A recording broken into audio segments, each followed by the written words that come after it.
Hey guys, welcome to day 163 of the Bible in a Year plan. Today we will be reading Isaiah 4 through 6 and Matthew 23. If you need to read more about this plan, visit the High Quality Gospel website with the link in the description of the episode and the podcast.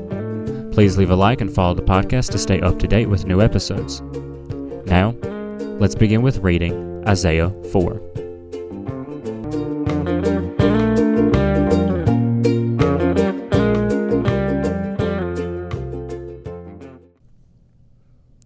On that day 7 women will seize one man, saying, "We will eat our own bread and provide our own clothing. Let us bear your name, take away our disgrace." On that day the branch of the Lord will be beautiful and glorious, and the fruit of the land will be the pride and glory of Israel's survivors. Whoever remains in Zion and whoever is left in Jerusalem will be called holy, all in Jerusalem written in the book of life, when the Lord has washed away the filth of the daughters of Zion and cleansed the blood guilt from the heart of the Jerusalem by a spirit of judgment and a spirit of burning. Then the Lord will create a cloud of smoke by day and a glowing flame of fire by night over the entire site of Mount Zion and over its assemblies. For there will be a canopy over all the glory, and there will be a shelter for shade from heat by day and a refuge from shelter from storm and rain. I will sing about the one I love, the one about my loved one's vineyard. The one I love had a vineyard on a very fertile hill. He broke up the soil, cleared it off stones, and planted it with the finest vines. He built a tower in the middle of it, and even dug out a winepress there. He expected it to yield good grapes, but it yielded worthless grapes. So now, residents of Jerusalem and men of Judah, please judge between me and my vineyard. What more could I have done for my vineyard than I did? Why, when I expected a yield of good grapes, did it yield worthless grapes? Now I will tell you what I am about to do to my vineyard. I will remove its hedge, and it will be consumed. I will tear down its wall, and it will be trampled. I will make it a wasteland. It will not be pruned or weeded. Thorns and briars will grow up. I will also give orders to the clouds. The rain should not fall on it, for the vineyard of the Lord of armies is the house of Israel. And the men of Judah, the plant he delighted in, he expected justice, but saw injustice. He expected righteousness, but heard cries of despair. Woe to those who add house to house and join field to field until there is no more room, and you alone are left in the land. I heard the Lord of armies say, "Indeed, many houses will become desolate, grand and lovely ones without inhabitants. For a 10-acre vineyard will yield only 6 gallons of wine, and 10 bushels of seed will yield only about 1 bushel of grain. Woe to those who rise early in the morning in pursuit of beer, who linger into the evening, inflamed by wine. At their feast they have lyre, harp, tambourine, flute, and wine. They do not perceive the Lord's actions, and they do not seek the work of his hands. Therefore my people will go into exile because they lack knowledge. Her dignitaries are starving, and her masses are parched with thirst. Therefore Sheol enlarges its throat and opens its wide, enormous jaws. And down go Zion's dignitaries, her masses, her crowds, and those who celebrate her. Humanity is brought low, each person is humbled, and haughty eyes are humbled. But the Lord of armies is exalted by his justice, and the holy God demonstrates his holiness through his righteousness. Lambs will graze as if in their own pastures, and resident aliens will eat among the ruins of the rich. Woe to those who drag iniquity with cords of deceit, and pull sin along with cart ropes. To those who say, "Let him hurry up and do his work quickly, so that we can see it. Let the plan of the Holy One of Israel take place, so that we can know it." Woe to those who call evil good and good evil, who substitute darkness for light and light for darkness, who substitute bitter for sweet and sweet for bitter. Woe to those who consider themselves wise and judge themselves clever. Woe to those who are heroes at drinking wine, who are champions at pouring beer, who acquit the guilty for a bribe and deprive the innocent of justice. Therefore, as a tongue of fire consumes straw, and as dry grass shrivels in the flame, so their roots will become like something rotten, and their blossoms will blow away like dust, for they have rejected the instruction of the Lord of armies, and they have despised the word of the Holy One of Israel. Therefore the Lord's anger burned against his people. He raised his hand against them and struck them. The mountains quaked, and their corpses were like garbage in the streets. In all this his anger has not turned away, and his hand is still raised to strike. He raises a signal flag for the distant nations, and whistles for them from the ends of the earth. Look, how quickly and swiftly they come. None of them grows weary or stumbles. No one slumbers or sleeps. No belt is loose, and no sandal strap broken. Their arrows are sharpened, and all their bows strung. Their horses' hooves are like flint. Their chariot wheels are like a whirlwind. Their roaring is like a lion's. They roar like a young lion's. They grow and seize their prey and carry it off, and no one can rescue it. On that day they will roar over it like a roaring of the sea. When one looks at the land, there will be darkness and distress. Light will be obscured by clouds. In the year that King Uzziah died, I saw the Lord, seated on a high and lofty throne, and the hem of his robe filled the temple. Seraphim were standing above him. They each had 6 wings. With 2 they covered their faces, with 2 they covered their feet, and with 2 they flew. And one called to another, Holy, holy, holy is the Lord of armies. His glory fills the whole earth. The foundations of the doorway shook at the sound of their voices, and the temple was filled with smoke. Then I said, Woe is me, for I am ruined, because I am a man of unclean lips, and live among a people of unclean lips, and because my eyes have seen the King, the Lord of armies. Then one of the seraphim flew to me, and in his hand was a glowing coal that he had taken from the altar with tongs. He touched my mouth with it, and said, Now that this has touched your lips, your iniquity is removed, and your sin is atoned for. Then I heard the voice of the Lord asking, Who will I send? Who will go for us? I said, Here I am, send me. And he replied, Go, say to these people, Keep listening, but do not understand. Keep looking, but do not perceive. Make the minds of these people dull, deafen their ears, and blind their eyes. Otherwise they might see with their eyes, and hear with their ears, understand with their minds, turn back and be healed. Then I said, Until when, Lord? And he replied, Until cities lie in ruins without inhabitants, houses are without people, the land is ruined and desolate, and the Lord drives the people far away, leaving great emptiness in the land. Though 1/10 will remain in the land, it will be burned again, like the terebinth or the oak, that leaves a stump when felled. The holy seed is the stump. Now we read Matthew 23. Then Jesus spoke to the crowds and to his disciples, The scribes and the Pharisees are seated in the chair of Moses. Therefore do whatever they tell you and observe it. But don't do what they do, because they don't practice what they teach. They tie up heavy loads that are hard to carry and put them on people's shoulders, but they themselves aren't willing to lift a finger to move them. They do everything to be seen by others. They enlarge their phylacteries and lengthen their tassels. They love the place of honor at banquets, the front seats in the synagogues, greetings in the marketplaces, and to be called rabbi by people. But you are not to be called rabbi, because you have one teacher, and you are all brothers and sisters. Do not call anyone on earth your father, because you have one Father who is in heaven. You are not to be called instructors either, because you have one instructor, the Messiah. The greatest among you will be your servant. Whoever exalts himself will be humbled, and whoever humbles himself will be exalted.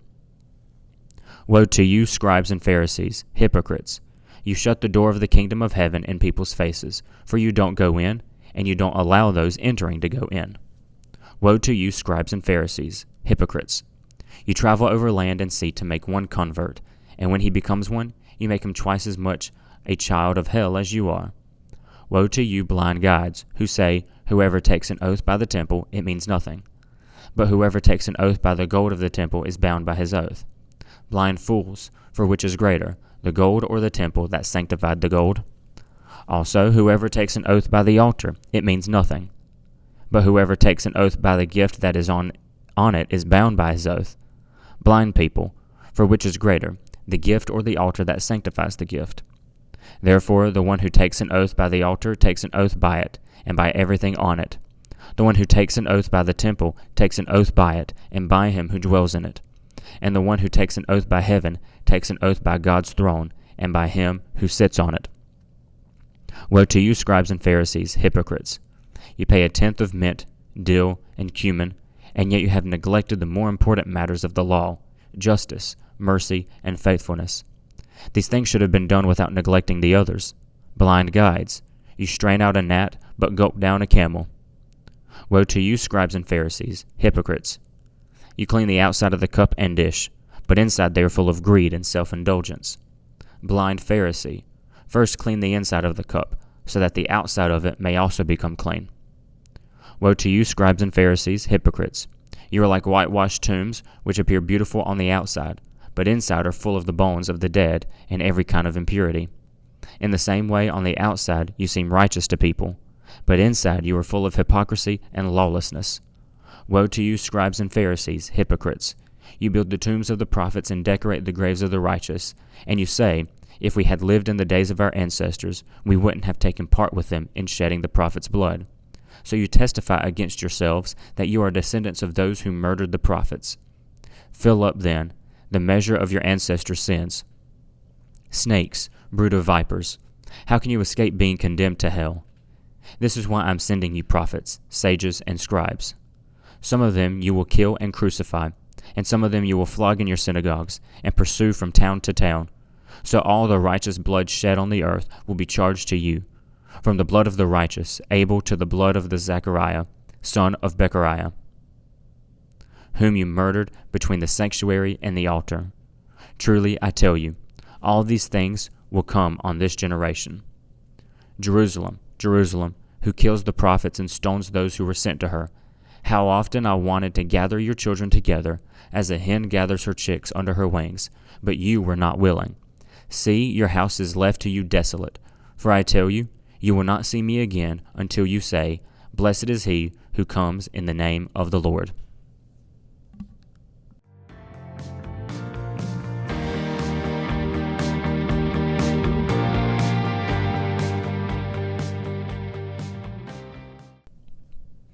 On day 162, we began Isaiah and the prophecies of the future of Judah and the Messiah.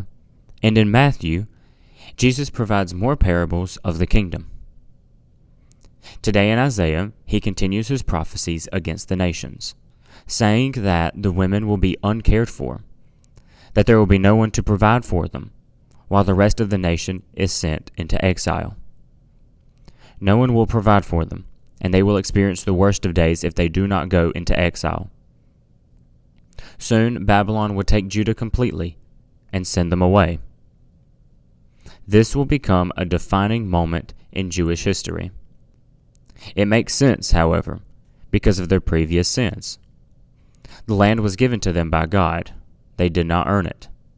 It was by God's grace that they were given the land by God, so that they had the responsibility of following God in order to keep it. Because of their sin, God will take it away. By their actions, they have established Judah as a weak nation that will be easily overtaken. But there is a hope, a Messiah. Isaiah talks of this Messiah again as the branch of God, as the fruit of the land, meaning that the Messiah will come from Judah, and so we see Jesus comes from the line of Judah, from the nation of Israel. So this shows that they will not be completely wiped out. This is a notion of grace and mercy, because God has every right to get rid of them, start from scratch. We've seen that through their whole history. We've seen that since before they were even a chosen people. We saw that since the moment they left Egypt, from the moment they entered the land of Canaan, and so forth from there. Time and time again, they have refused God's grace and God's mercy. However, God still provides it. Every time we read a prophecy about the destruction of Israel, or the exile, the overtaking of the land, any type of punishment against them, God also mentions restoration, a promise of restoration. It will come. Just like their discipline will come, their retribution, their restoration will come as well. Right now, they're being told, you're going to return from exile. That will happen after you've learned your lesson. But not only this, soon there will be a Messiah to fully restore you. The Messiah is not temporary. It will be a permanent restoration, and it will come from them. But make no mistake, God has issues with Israel. Isaiah, from the words of God, talk about how Israel is like a vineyard that God has created. They worked it, and they reaped the benefits of the land. It was good. But they have turned sour. Just like grapes can turn sour, Israel's people have turned sour and have not properly worked the land, have not done what they're supposed to. And so, just as the owner of a vineyard will remove the sour grapes, he will remove them. It was supposed to be a place where his chosen would prosper. They have ruined it. They get drunk. They sin with all intention. They separate themselves from the community. But God will judge them for this. And here we also see Isaiah explain his vision, what made him speak against the nations, how he knew he was supposed to prophesy, what he was supposed to prophesy. He had a vision of God, and he was assured that his sins are forgiven, showing that there is nothing we can do to be forgiven. God provides the forgiveness. He is told to prophesy. He was told to prophesy about the coming judgment on Israel and prophesy about the coming restoration of Israel, the Messiah, Jesus. In Matthew, Jesus speaks against the religious leaders and exposes their hypocrisy. Today he doesn't speak in parables, but plainly. He ensures all understand what he is saying and why. The Pharisees sit where Moses sat, teaching and ensuring Israel stays true to God. This is true even if they're hypocrites. But Jesus tells them to obey the leaders, for they lead them towards God. But he makes sure they understand not to do as Pharisees do. Do as they say, not as they do. Because they're hypocrites. Even we are hypocrites. We say one thing, do another. The Pharisees were doing this, and it was exceptionally dangerous because they sit where Moses sat. They are the teachers. They are the head teachers, the ones that tell Israel right and wrong.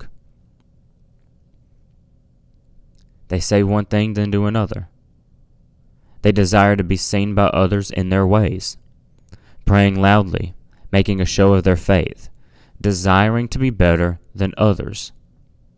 But Jesus urges us to humble ourselves and follow him.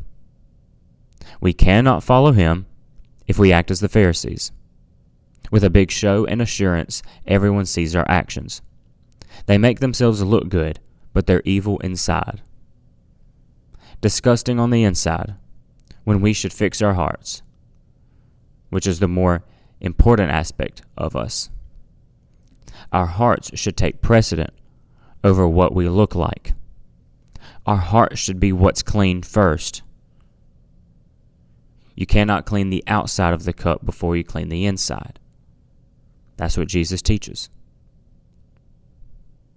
Jesus laments over the city because of these religious leaders, because of these Pharisees. For the Pharisees follow in the ways of their ancestors, who beat and killed prophets, who pronounced judgment, the things they hated. But the Pharisees will do it again. They will continue to follow in the ways of their ancestors, time and time again, ignoring prophecy, ignoring the Messiah, and killing those who say otherwise. Thank you for joining in the reading and understanding of these chapters, and let us all be vigilant in continuing this reading. Please share, like, follow, or whatever you can do to help us reach more people with the Bible reading. Please also check out the High Quality Gospel website for more information and a couple of store items. Thank you, and keep learning.